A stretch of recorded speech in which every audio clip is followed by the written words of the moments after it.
Thrilled that you are here. We'll have some other guys coming in here in a few minutes that are just cleaning up a couple things. First of all, join me please in thanking the guys that were in the kitchen early and doing the work for us to enjoy. Let's thank them.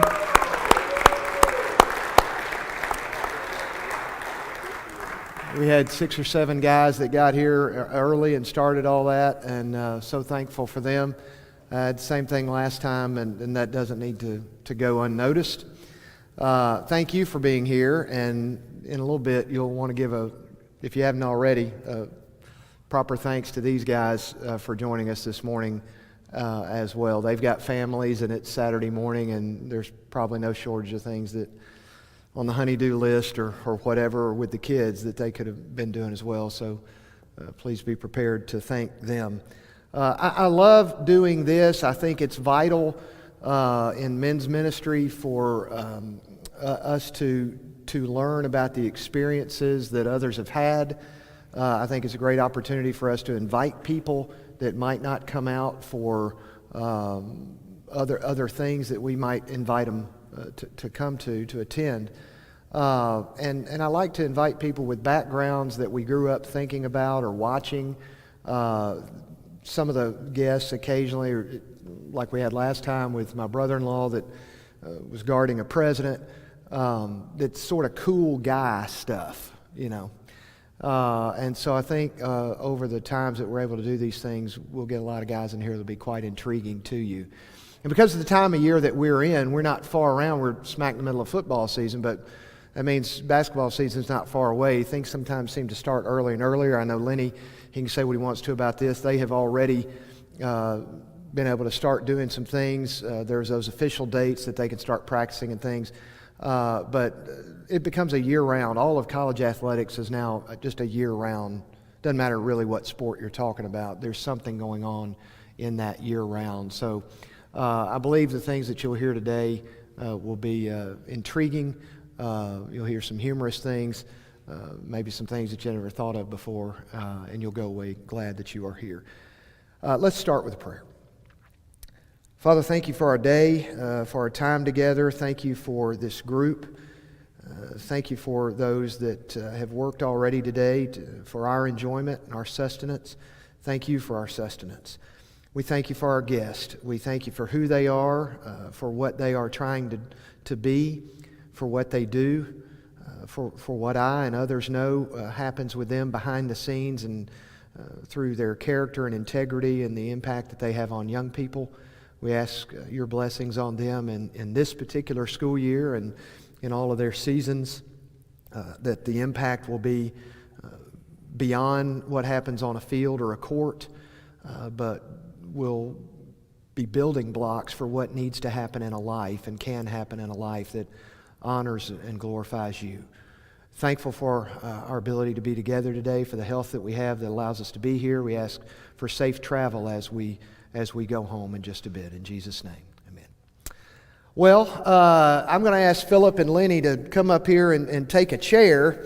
And I joked with a couple of people earlier, these are adjustable chairs, and I thought about putting Philip's way down so that the top of the heads would even out.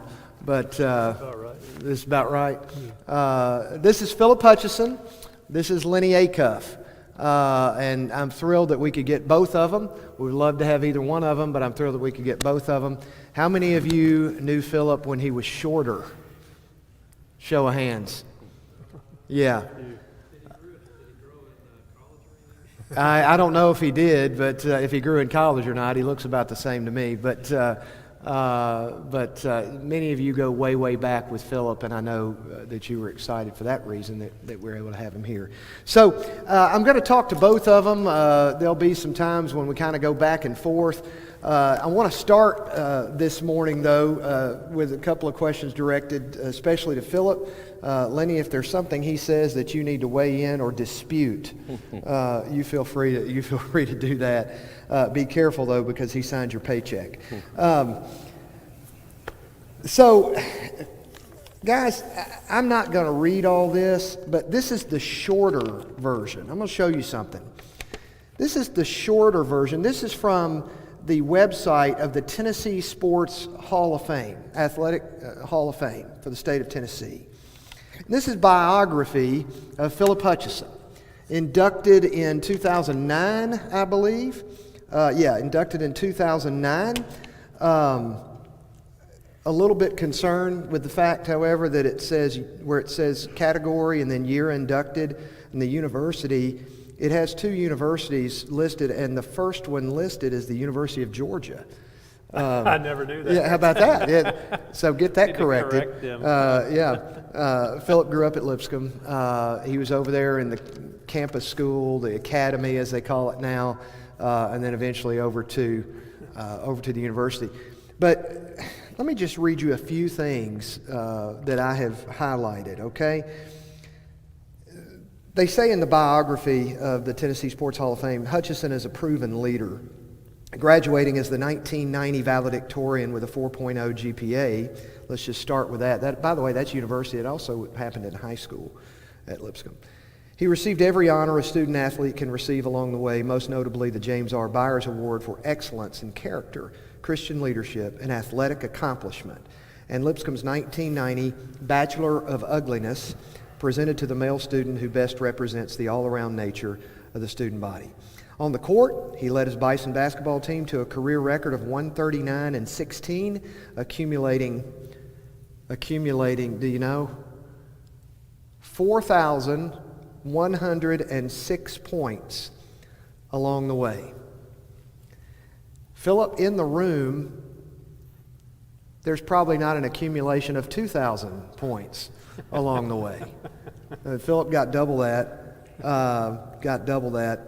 And at that point, he was the all-time leading scorer in college basketball history at any level. Just let that sink in. And then a teammate of his had the gall to come along and break that record, so that the number 1 and the number 2 all-time leading scorers in college basketball history were teammates at the same school, and they're both about 2 miles from here. Jerseys up there, stuff displayed up there at the Springfield, Massachusetts at the Basketball Hall of Fame. If you've ever been up there, you should take a trip up there sometime. And so that's the accomplishment, and that's really just the beginning of the accomplishment of Philip. There are a lot of other things listed that he would not want me to go through, but I'm going to tell you, this is an accomplished guy. Off the court, Hutcheson went on to earn his master's degree from, there it is, the University of Georgia, followed by a principal role in his family's business, Sessions Paving Company, and recently returned, this was back in 2009, recently returned to David Lipscomb University as their director of athletics. Heavily involved in the Nashville community, served on boards for the Nashville Sports Council, the Green Hills YMCA, and the Nashville Zoo. Again, since this has been more than a decade ago that this was written, probably more things since then. Philip, needless to say, is someone of high character, high integrity, well thought of, accomplished, but also given great responsibility, and that's one reason that we wanted to have him here today.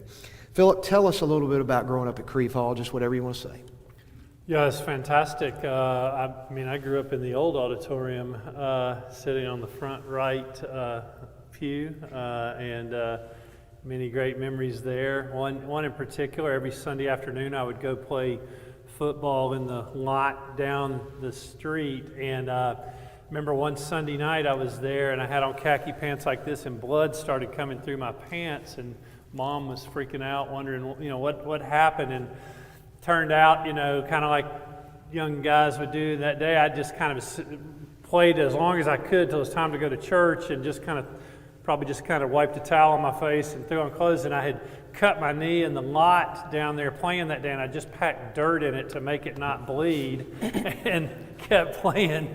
So Dad had to take me to the hospital, right? Like get up out of church and go get stitches. And so I remember that, and I remember the Tarpleys, Mr. and Mrs. Tarpley, who taught years ago in second grade. I remember Miss Turl teaching in fourth grade, and I remember one Wednesday night we were looking for my sister Shelley, and we were like, "Where is she?" She went out in the car. We were all there, and And Miss Turrell would have us, I mean, by the time you left fourth grade here, you'd memorized every book of the Bible and how to spell it. And Shelley was stuck on Habakkuk down in the room somewhere down there, still trying to spell Habakkuk. And Miss Turrell was going to keep her there until she got it right. And so, a lot of great memories. And sat over here. I was telling Lenny this, and with the youth group, used to sit over here, and so. It's great. It was a great place. A lot of great people. Great to see so many familiar faces, and just glad to be visited. Give us a summary of those early playing days over at Lipscomb, maybe over in junior high school years. Some specific things you appreciated or remembered, people that you appreciated or remembered.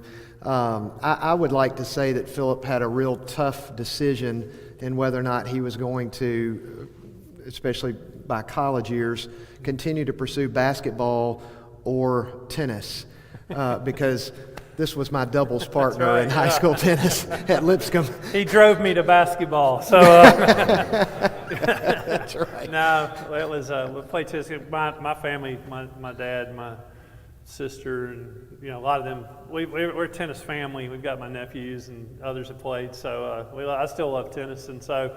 But yeah, I was a mediocre high school tennis player, and I had a great experience at Lipscomb High School then, and played. I was a post player, and so I was probably about 6'5", 6'6", and sophomore year in high school, and grew a little bit, and then kind of kept growing all the way even into college. I think a little, but main thing is I got bigger. I probably only weighed about 190 or so when I got out of high school. So I really, for college purposes, was not, the kind of post player that, a big school would be looking for. I needed to be more of a wing player or whatever. So I was being recruited by a lot of what we'd call, mid-major schools now, like military schools or schools up in the Northeast or some, things like that. But I had a really good AAU. It's interesting now, some of you are familiar with AAU or travel basketball. Back then,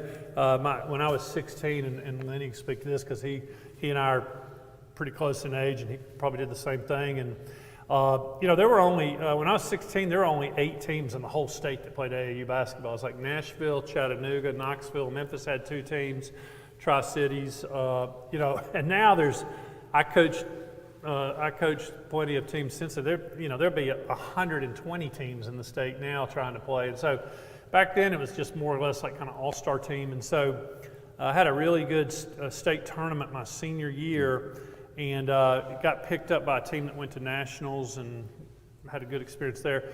And so I took a trip to Furman University, and they offered me a scholarship to go there. So it really came down to Lipscomb or Furman. Those were the 2 schools for me. Like Furman had offered me, came back. This was, way before any of the technology piece. I had a piece of paper that had, the coach's signature, and so then had to make the decision whether or not to go to Lipscomb or Furman, and ultimately chose Lipscomb. And it's kind of interesting.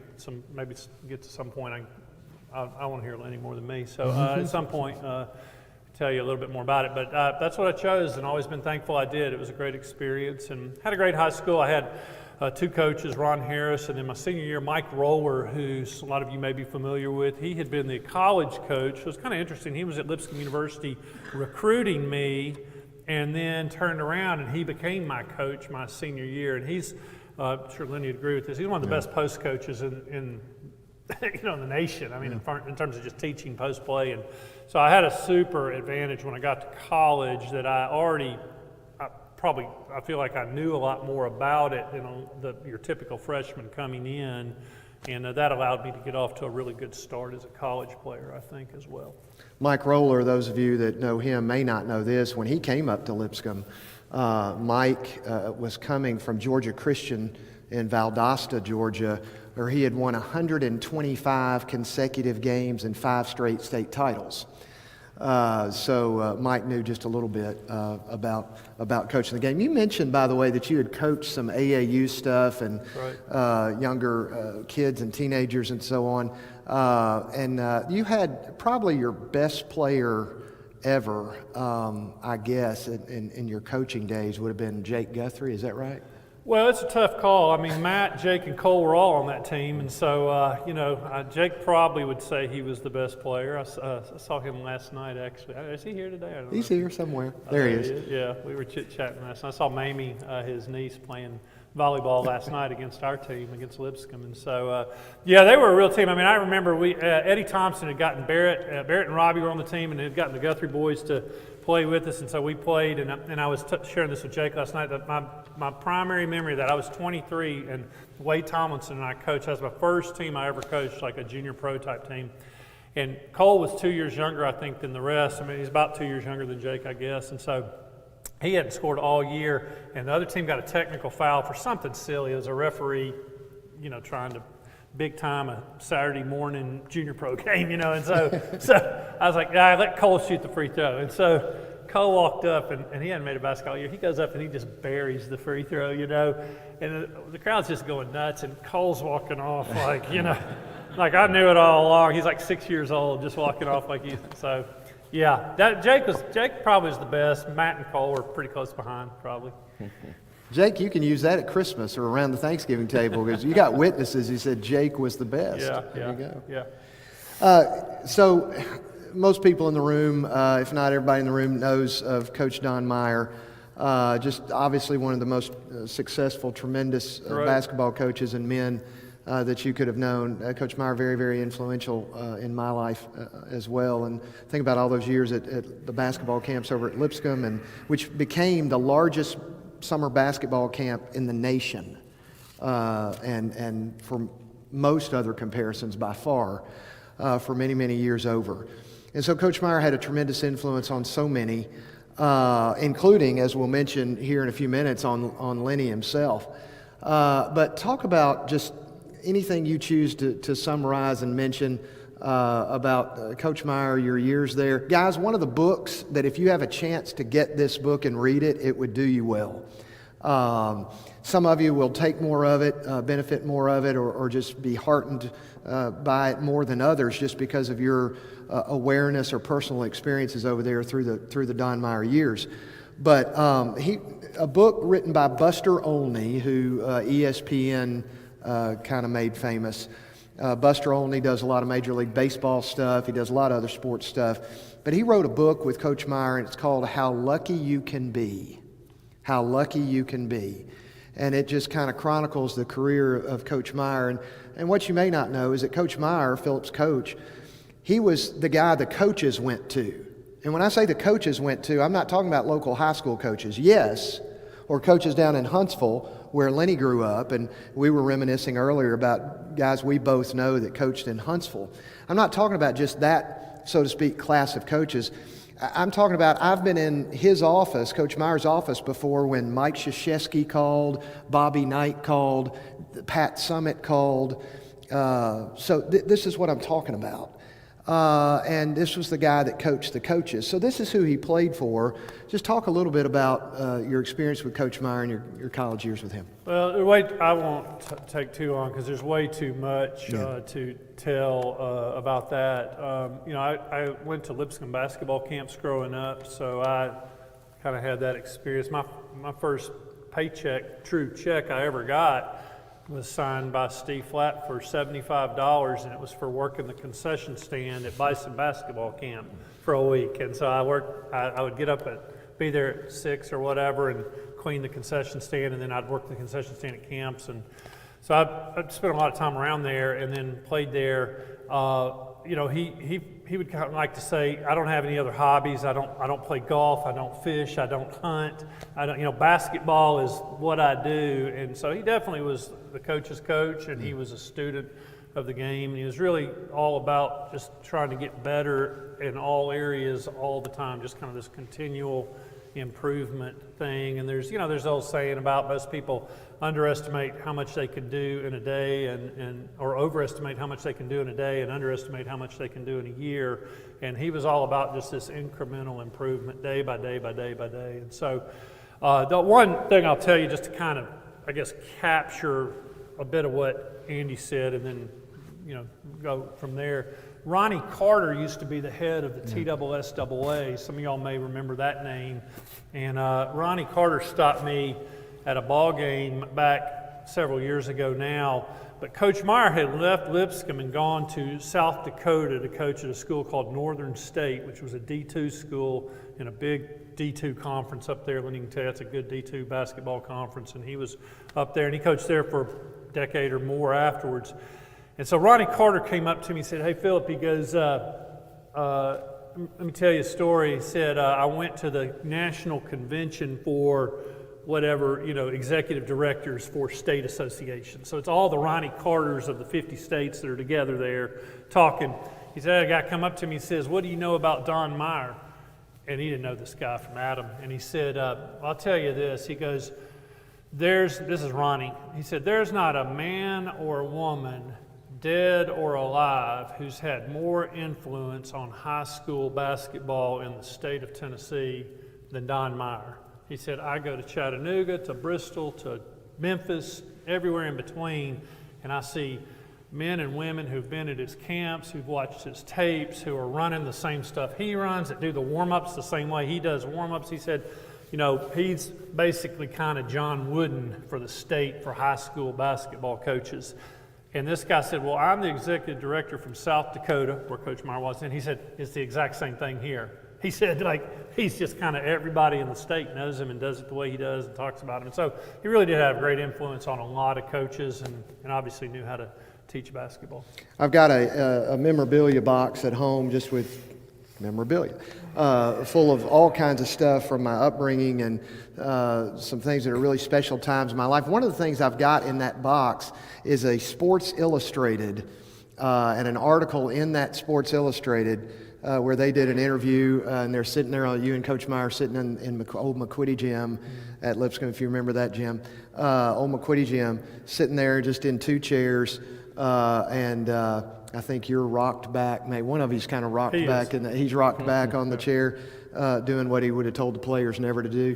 But anyway, Sports Illustrated came out and did an interview with Coach Don Meyer and Philip Hutcheson because of their success nationally. I wouldn't trade that for anything. By the way, I should have brought it in here and we'd done a giveaway. In my office, I have a Philip Hutcheson bobblehead. And so going to the highest bidder. $1 will get you a small coffee at McDonald's. You want one? But you need the $1 at McDonald's. Philip did not know the athletic department was doing this. They put this out just a few months ago, right? It's only been a few months. And I remember coming in to get ready to begin worship on that Sunday morning a few months ago, and I think I either asked Jason Golden or Daryl Duncan. I asked one of them, do you have your Philip Hutcheson bobblehead yet? And they both. I should have brought that in there, and we could have had a trivia question giveaway. Yeah, what's terrible is, everything for $1 stores are filled with boxes of these leftovers now. Nobody took them. They're there. Totally humiliating to see them at the garage sale tables all around Nashville now. So you've come back home.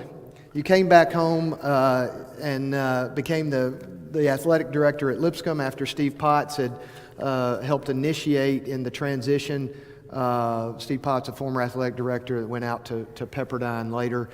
But you're now the AD responsible for a significant size Division I NCAA athletic program. Mm-hmm. Talk about why you came back, kind of how gratifying that experience may be, and just kind of what's on the horizon. Just sort of summarize where it's been as a program and what's on the horizon. Yeah, so Lipscomb made the decision to go Division I May 1 of 1999, and some of you may know that when schools decide to reclassify, there's a 4-year window there where they're kind of in limbo. They have made the decision. They start playing Division I competition. Now they have to be in a conference before they can announce the move. But you're trying to do all that, and then 4 years later, you're eligible for the postseason, the NCAA tournament in your respective sport. And so 2003, 2004 was the first year that Lipscomb was eligible for that. So if you think about it, we're coming up next year on 23-24 will be the 20-year anniversary for Lipscomb to be eligible for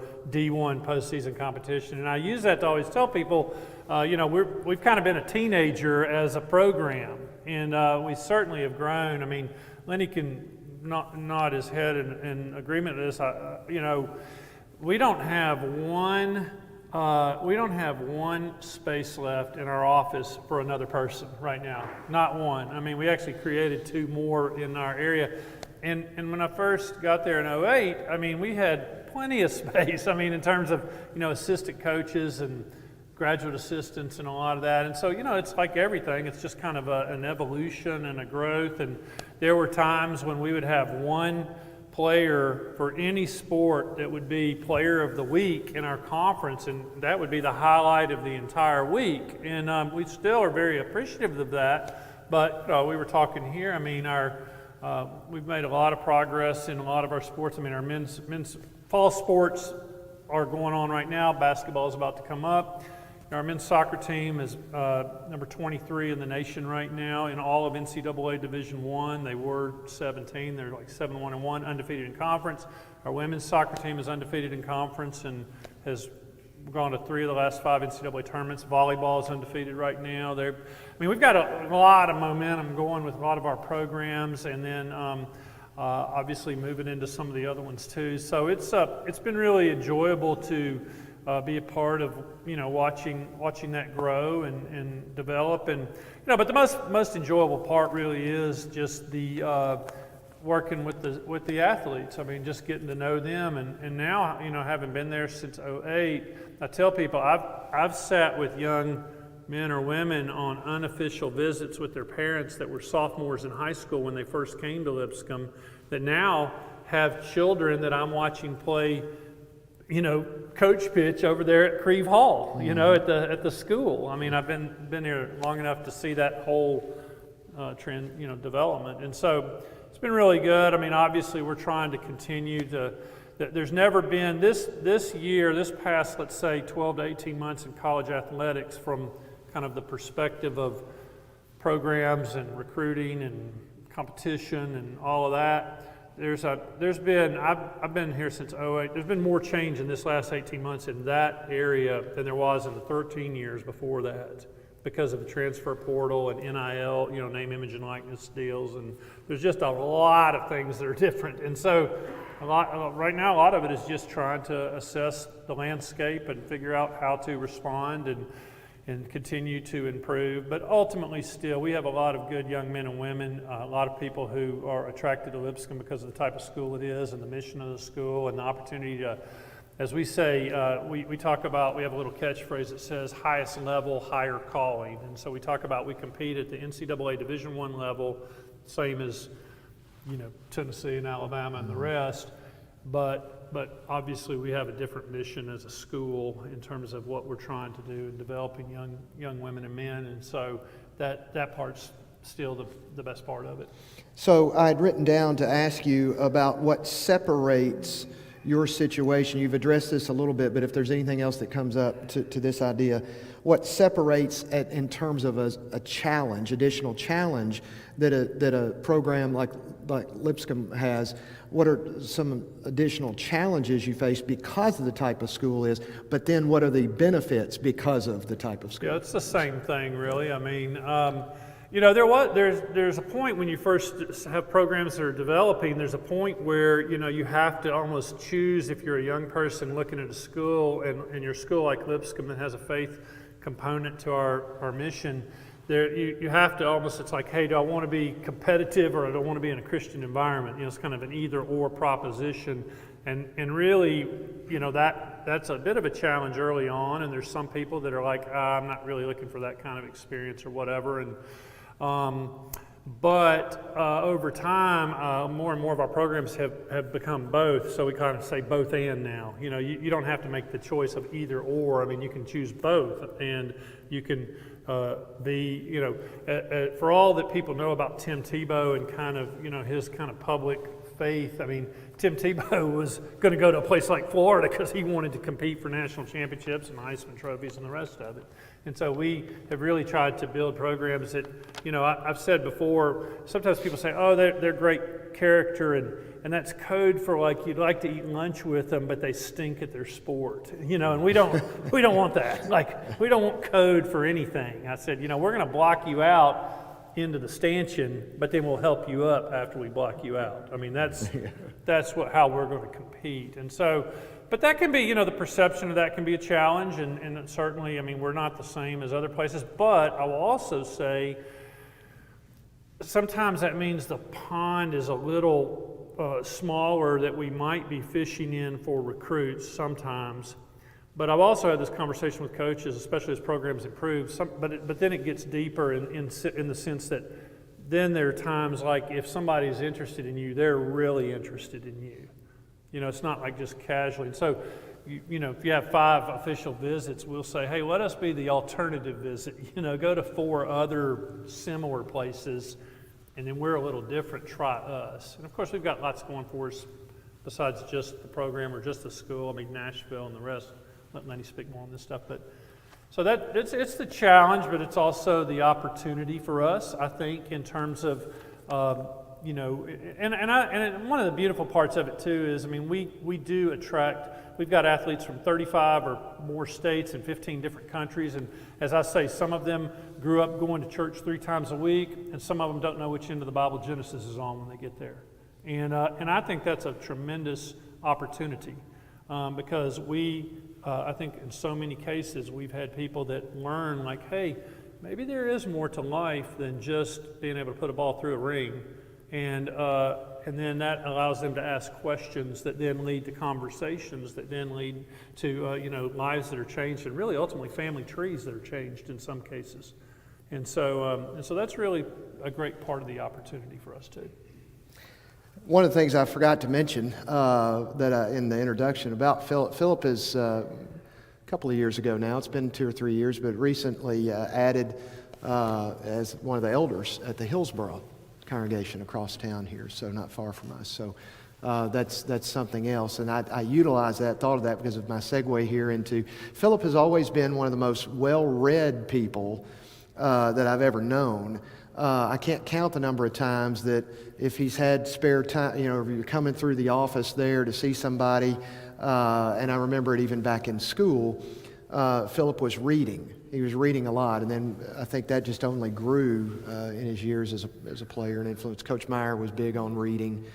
So other than Scripture, which I know you're reading often, other than Scripture, just kind of one more little tidbit. And we're going to transition to Lenny, and then we'll ask them to both weigh in on a couple of things in a few minutes. I'm tired of hearing me. I want to hear Lenny. What are you reading? Well, I read a lot of C.S. Lewis. I like C.S. Lewis. I've read a lot of his stuff. So I would say that I like business and leadership and marketing books. I'll read a lot of those kinds of things as well. I mean, I was an English minor, and so I wouldn't say it's a particularly a Christian faith-based book, but I read a book not long ago called Bird by Bird, which is really a book about writing, but it's got a lot of lessons that are beyond writing, a lot of kind of interesting life-type lessons, and so it's a book called Bird by Bird that. So it's not about Larry Bird. No, not Larry Bird. But so yeah, I like to mix it. I like to mix it up a bit. I read a lot of different things. I heard a guy named Brian. I think it's Brian Smith wrote a book called The Christian Athlete that just kind of reflections on some of what I said earlier. Actually, he used to work for FCA, and I just read his book just few weeks ago, and so it just depends. One last question for Philip here. Who's the best basketball player in your family? In my family? I don't know. We've got several good basketball they players. They so, do. Might be my aunt Ann Price, Dad's sister. She was the all-time leading scorer in Nashville. She went to Hillsborough. She was dominant back in the day. I think Title IX had not quite kicked in on the women's side as much. She played tennis and made it to the final 16 of the NCAA tournament twice, I think, in tennis. And at Vanderbilt. She's in their Hall of Fame at Vanderbilt Sports Hall of Fame. So I don't know. If it's a free throw contest, I'll tell you the best in our family is my dad. He's two-hand set shot. He used to want me to shoot. I'm like, Dad, I'm never gonna shoot a two-hand set shot. But he did. But he can bury them. And we used to sit out in the driveway, and I don't know what his record was, but I mean it's 80, 90. I mean it's something like that in a row. If he ever suckers you, don't get into a free throw contest with him. He can make them. So. See, things you didn't know, right? All right. This is Lenny Acuff, and we're glad that Lenny could join us today as well. Lenny's been here about 3 years, right? A little over 3 years. Got to know him on the first day that he was introduced over there at Lipscomb. Lenny and I shared, along with my friend Ricky, who's in the room today, that I went to high school with. Lenny and I shared a friendship with a guy named George Smith. I learned about Lenny way before Lenny got to Nashville and Lipscomb. He was down there in Huntsville, Alabama, coaching at the University of Alabama, Huntsville. He was there a long time, very successful there. And George and I graduated together from Lipscomb College and kept up. And I would see him periodically, talk to him periodically. And he would just rave about this guy right here. And so I heard about Lenny before he came, and I met him on the day he was introduced at Lipscomb.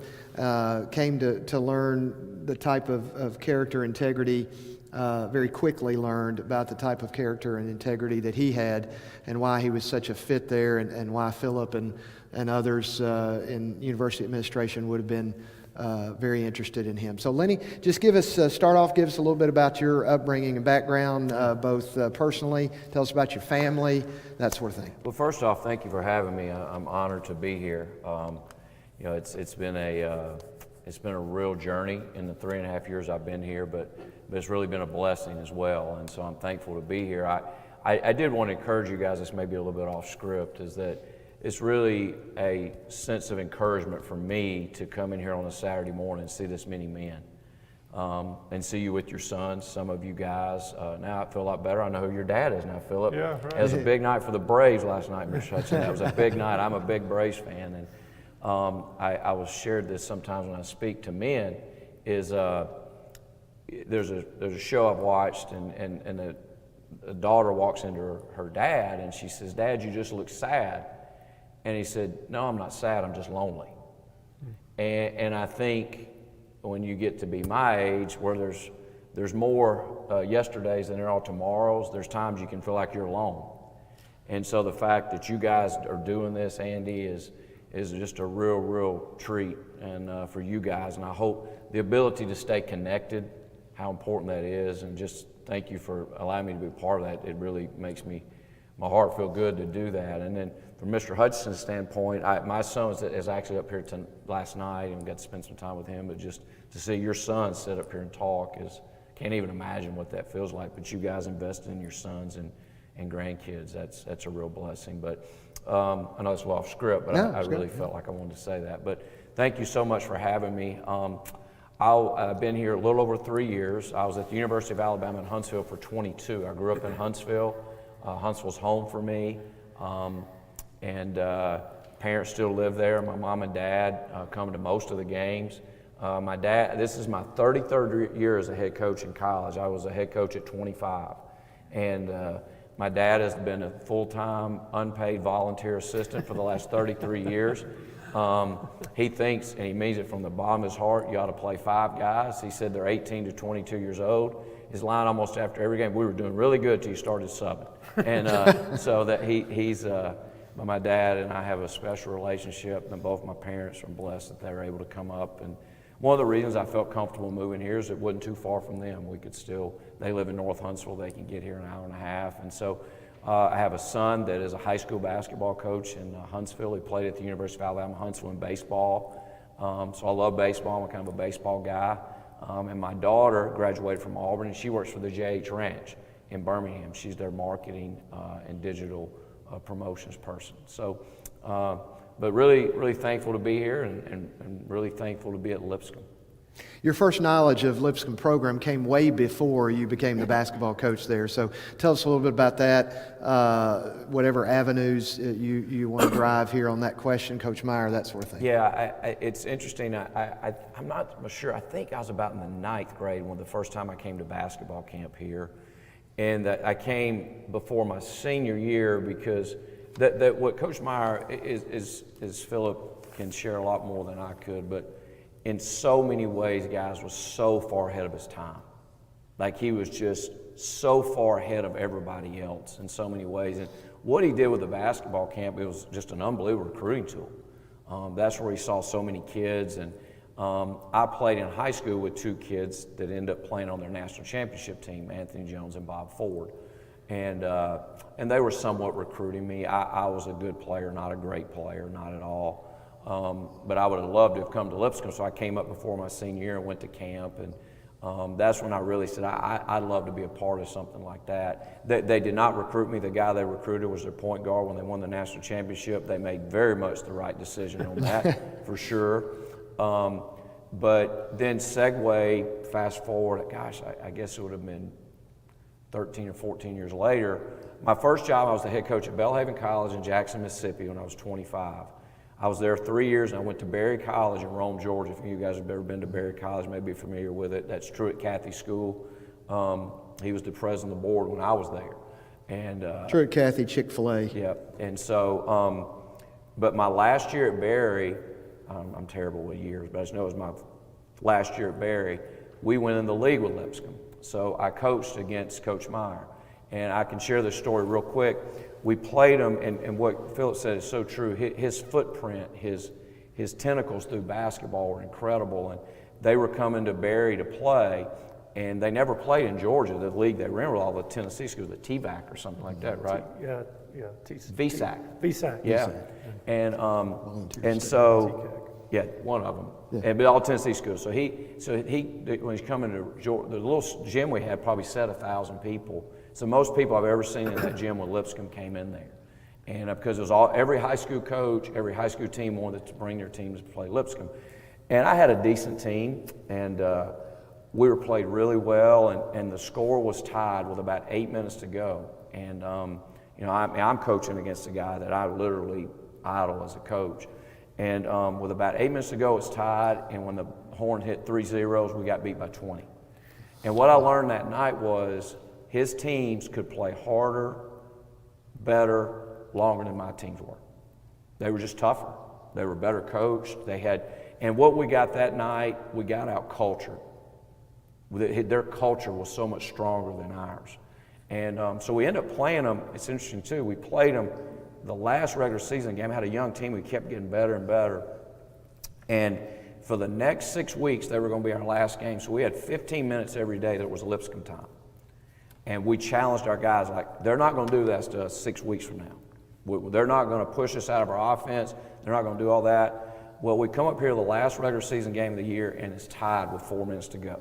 So we cut that in half. Mm-hmm. And he goes this thing, Coach Philip, you remember, he used to call it PAT, point and talk. It was basically nothing. They act like they're playing zone, but they're playing man. I wasn't very smart, and I'm still not very smart. We started running our zone offense. I don't think we scored the last 4 minutes, so we lose by 8. Fast forward the next week, we go win the first round of the conference tournament, so we come back to Lipscomb the next Saturday night. And one other side note about being, for you guys that have been around here and know Lipscomb, I honestly, it was such an honor for me to coach in McQuitty. I remember standing in there, and I said, this is the standard. Like for small college basketball, this is Hoosiers. This is Hickory. This is it. All the banners, everything that was in there. And so we played them in the conference tournament, and we're tied with 2 minutes to go. And they had a guy named Kenyatta Perry that was a really, really good player. And so Coach Meyer, what he did then, it was really good coaching. He gave him the ball, and he told everybody else to get out of the way.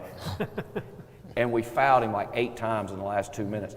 Now, I will say this, them old boys refereeing that game had been in McQuitty gym many more times than I had.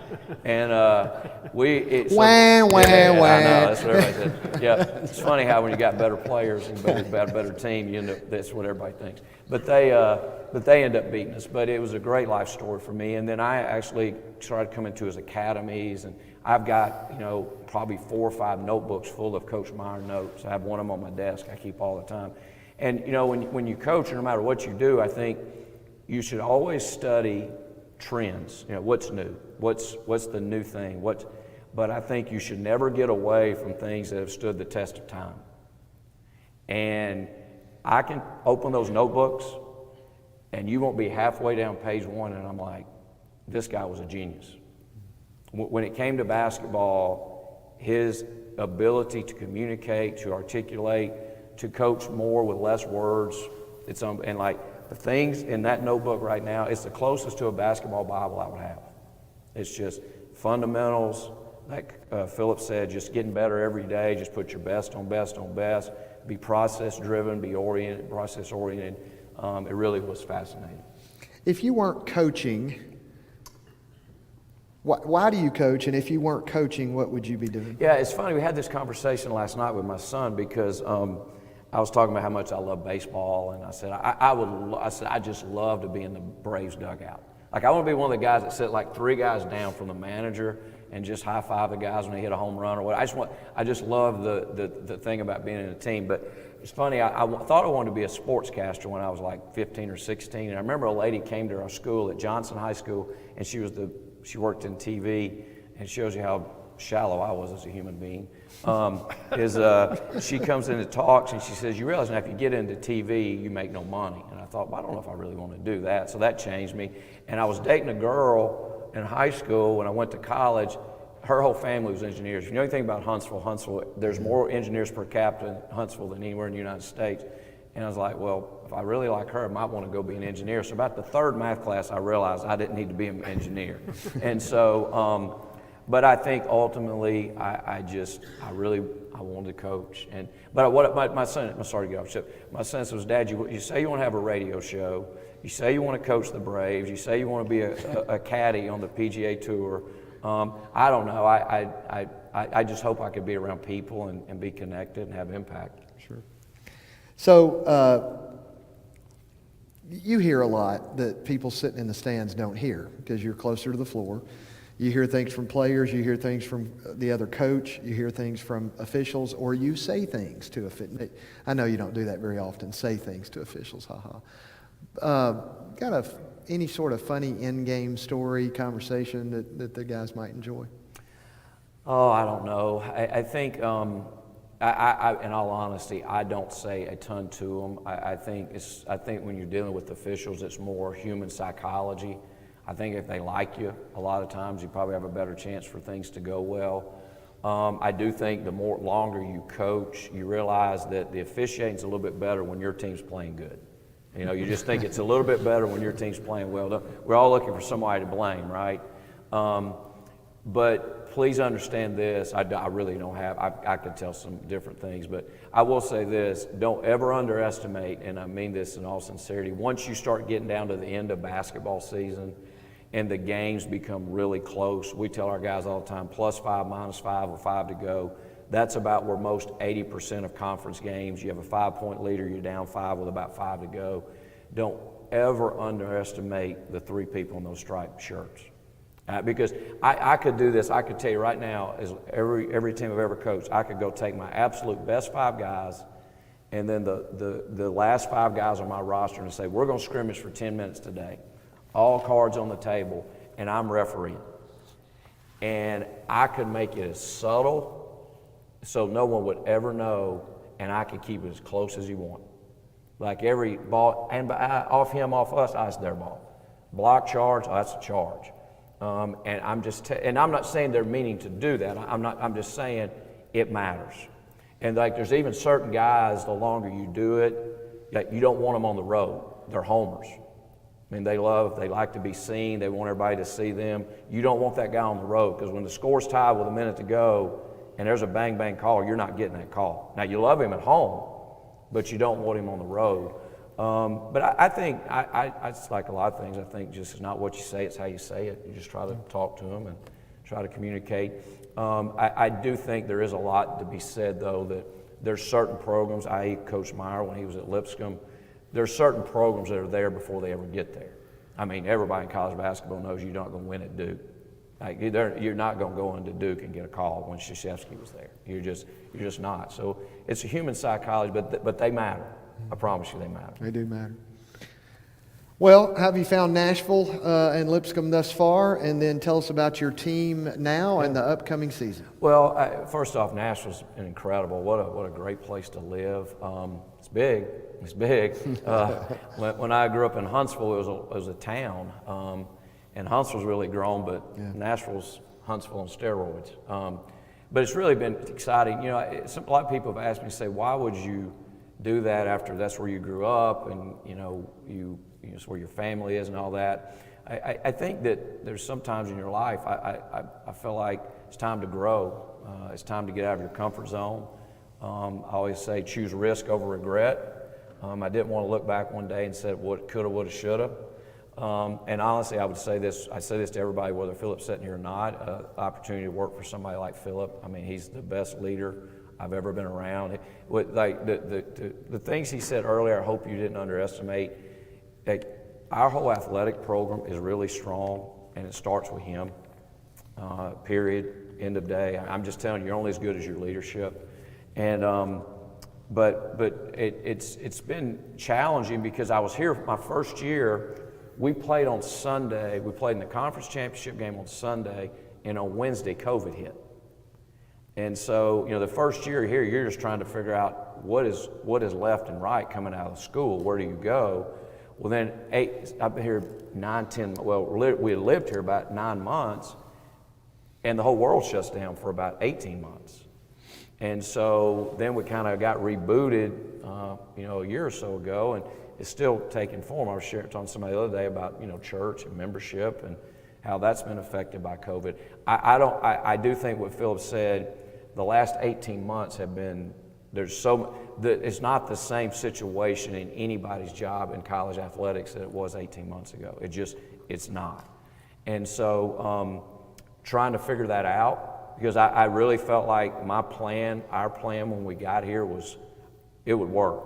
I felt very, very confident of that. And just real quick, I don't want to be long, but the way we had always done it where I was, and I thought I would want to do it the same way at Lipscomb, is we took all high school kids, we redshirted almost everybody, i.e. Coach Meyer's way, the kind of Coach Meyer way, and we just were a developmental program. Well, then this transfer thing happened. I'm sorry to get off Nashville. I love Nashville. We've enjoyed Nashville. That's the next thing. But when this thing happened where you can transfer without setting out, everything changed. So like, for instance, if I've got a kid, we'll get to January 15th this year. That's about 3 weeks into our conference season. And by then, you're probably going to be playing 7 or 8 guys. That's just the way it works. It happened last year. And I promise you, from about January 15th through the rest of the year, just keeping those 5 or 6 kids that aren't playing as much as they want, contributing, keeping them being a positive influence on the team, they're gone. They're gone. In their mind, I'm out. But now, 3 years ago, if they didn't have to set out, they're like, maybe I'll just hang in here, work a little bit harder because I don't want to go somewhere and set out a year. Well, now you just leave. And we talk to our guys all the time about, work while you wait. And I think you have to be willing to do that, but now really the culture's not there. So it's almost, we want to build a program. We want to have I feel like our program's healthier, so much healthier. And let me just go back, just say something. Casey Alexander was the coach prior to me getting there. Casey didn't do a good job. He did an incredible job. Incredible. Just unbelievable what he's done. I consider Casey a friend. Belmont's our rival, obviously. In no way are they my enemy. But when we did get there, most of the team was gone. That's in no way a reflection on him. But I think our roster now is really healthy, 1 through 13. I guess my question is, and we'll see where it goes, is are we a lot better 1 through 8? Because that really, at the end of the day, is what you have to have. Because everybody now, they just go get transfers. Like if we played, let's just say we played Belmont, and they started 5 seniors, and we had all freshmen and sophomores, and they beat us that year. We say, I tell you what, they might have got us this year, but those 5 guys are getting ready to be gone, and we're going to get them the next 2 or 3 years. Well, that doesn't work like that anymore. They just go get 5 more transfers. So it's not, you just stay old.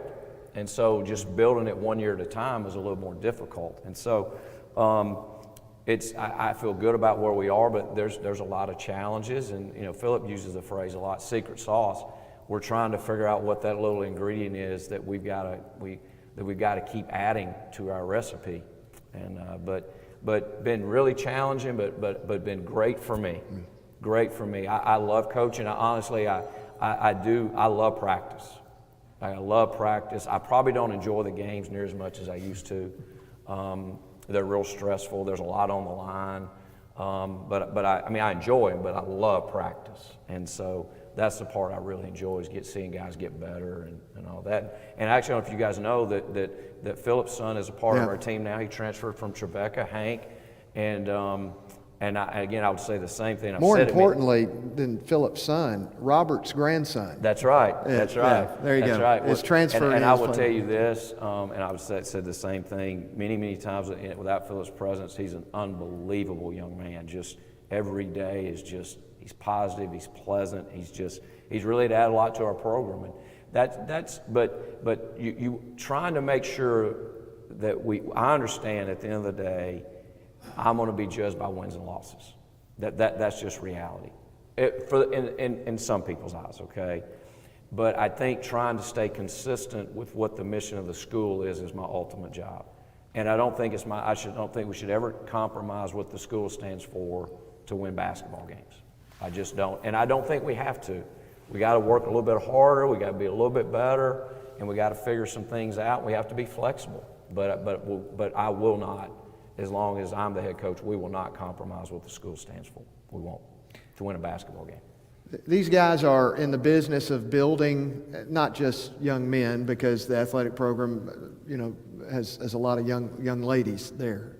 So both sides of that equation. But building young people.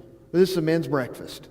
And so these guys are in the business of building young men who are future husbands, future fathers, future employees, future community leaders.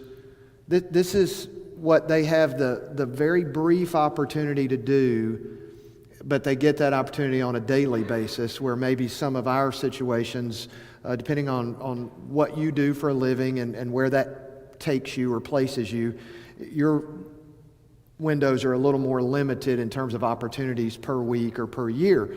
Their opportunities are daily, and yet 4 or 5 years in the life of a college student goes by quickly. You blink and they're out, but they've got them the next wave coming in. So they are in the daily, regular business of building young people.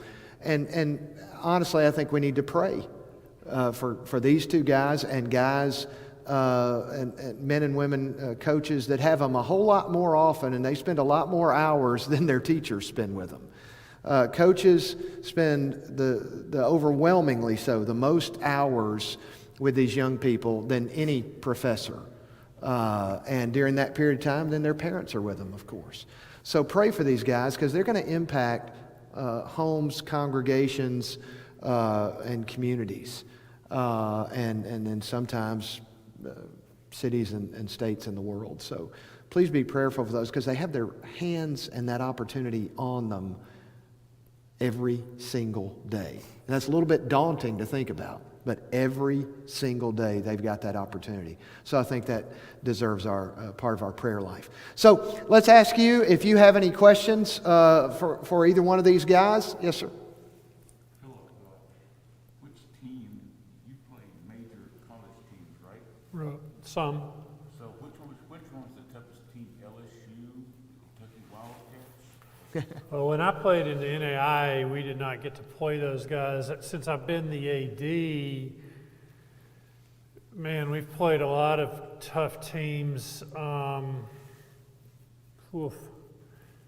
You know, sometimes it's interesting because, and Lenny I'll let him answer this too. I'd be interested in his answer on this.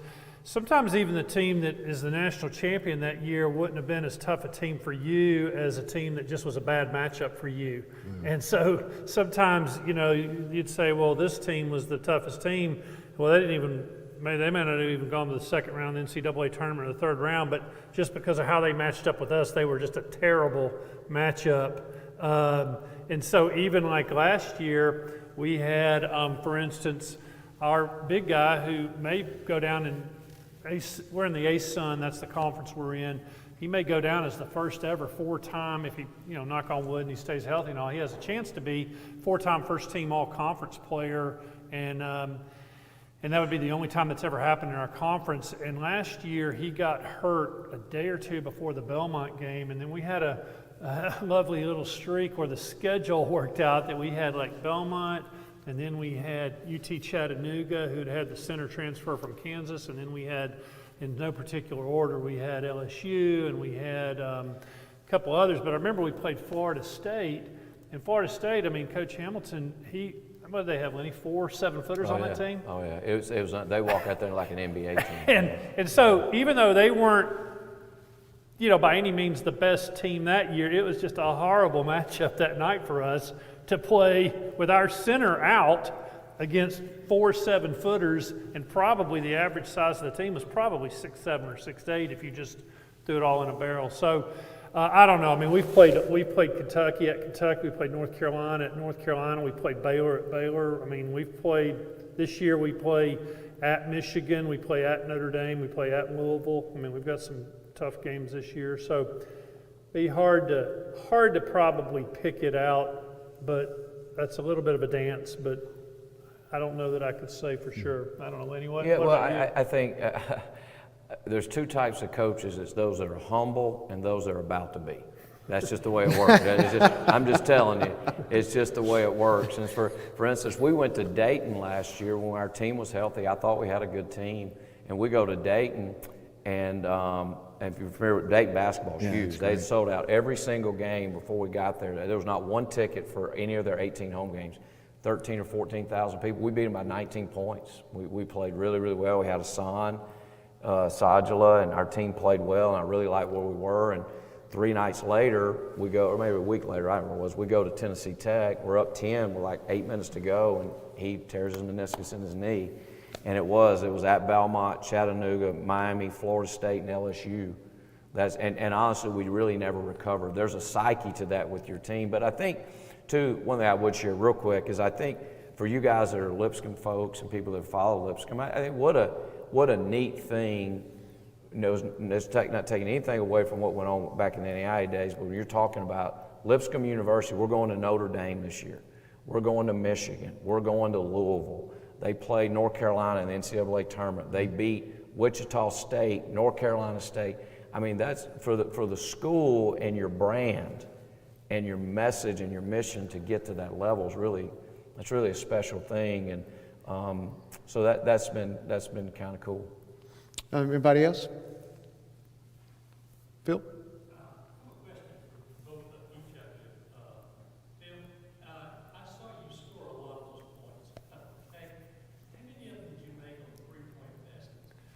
Yeah, that's a good trivia question. 0.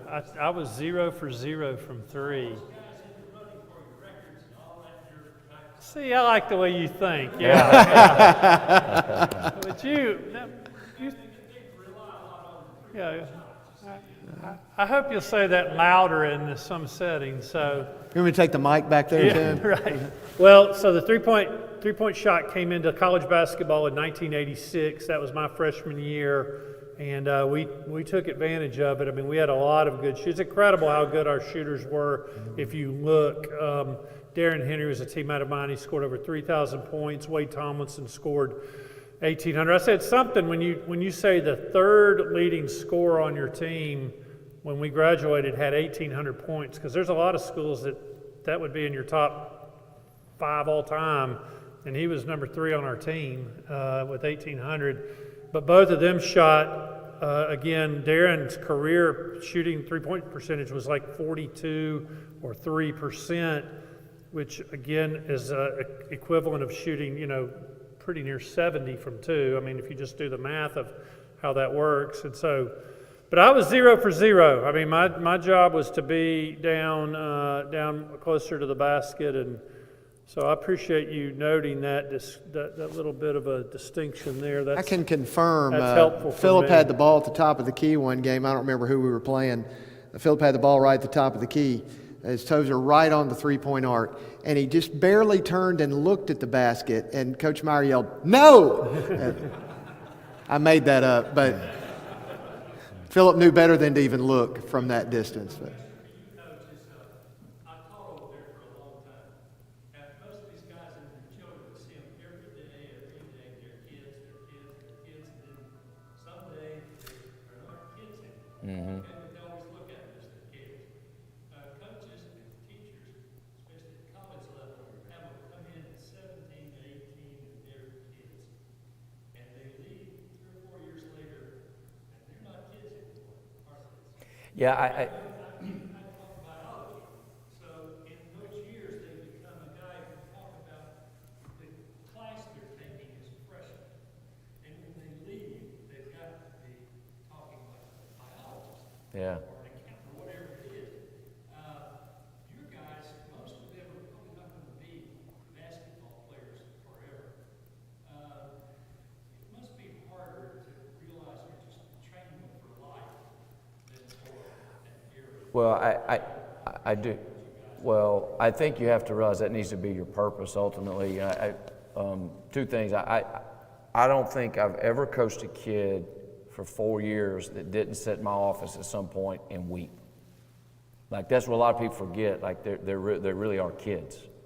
And it's a tough time in their life. There's a lot of worlds colliding. It's tougher now to grow up than it's ever been. I'll just tell you that. And we'll get done with the game, and honestly, by the time I get, like if I do something with TV or something, by the time I get to the locker room, about half the guys have their phones out and they're looking to see what's been said about them. And I'm not a proponent of that, but that's a really good point you make. When they come there, they're 18, 19 years old, but I've never coached not one for 4 years that didn't sit in my office at some point and weep, that they're just broken.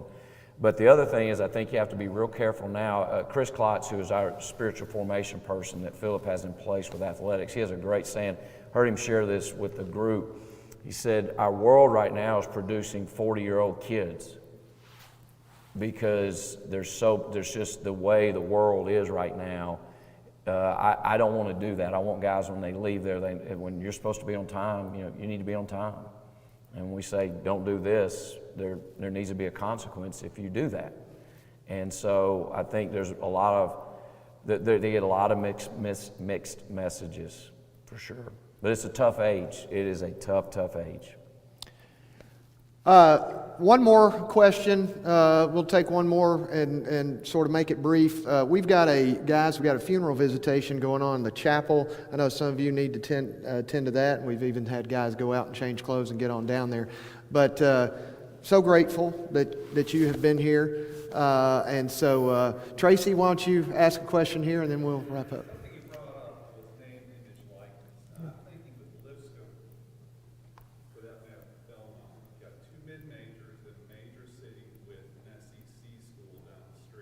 All right. Belmont, Lipscomb have the additional, the spiritual component Right. to the mission. And I'm just thinking in terms of how can you use name and image likeness within those constraints, or is there any variance because of your mission? Well, number one, the name, image, likeness stuff you hear, number one, technically the schools are really supposed to not be involved with it. So if a student athlete wants to, for instance, engage in a deal with a local car dealer or whatever, for instance, that's really supposed to just be between the student and the car dealer. And the only thing only way we would get involved is there's some minutia about, if we have a different sponsor as a car dealer than the one they're promoting, there's some conversation that goes on, or are they allowed to wear our uniform in an ad or whatever? I mean, there's some of that. So really we're not supposed to be involved, which brings its own challenges because I mean, Lipscomb's not going to be promoting, certain products or services or whatever. We're just not doing it, and so we have the ability to kind of set some guidelines then for the students that way. Really, there's not a whole lot of that to worry about on our level, but I think again, on the other hand, probably the opportunity is that there might be some people involved with certain businesses or services that they have a faith component to their business or service or what they do, and they may really prefer to have an athlete that's from a school that's known for that being part of what they do. So again, it's this idea of the pond may not be as big, but it might be a little deeper in some ways. And again, like I said, there's a lot to that. I don't want to take too long on it, but it's funny. The person right now in our department who has the biggest NIL deal is a young woman named Liza Corzo, who's a freshman cross-country runner who has albinism. And one thing it's done is affected her eyesight greatly. Her eyesight is like 2300 or something. It's very challenging. And she ran before she came to Lipscomb in the Paralympics in Tokyo. And in her division, which is graded by ability level to see, she came in second in the world to a woman from Africa somewhere. And she runs on our cross-country team. In fact, we just got a waiver yesterday from the NCAA for her to have a man run as a guide runner with her in cross-country, because you can imagine the challenge of running across an open field. I said, put on sunglasses and run at night through a field. And, that's what they're asking her to do, and probably even more challenging than that. But Nissan decided to do a deal with Paralympians to through the NIL deal. Now they have the ability to do sponsorship deals with college athletes, and they chose to go through those who are in the Paralympics. And so she's actually sponsored by Nissan, and she's got the best deal in the whole department right now in terms of an NIL deal. So kind of interesting tidbit. Guys, years ago, Philip may not remember this, but years ago, I heard Philip address a group over at Lipscomb. And he was just talking about the greater athletic program in general.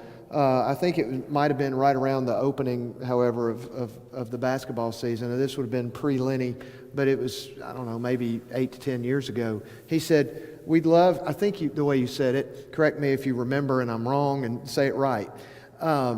We'd love to be your third place. Right.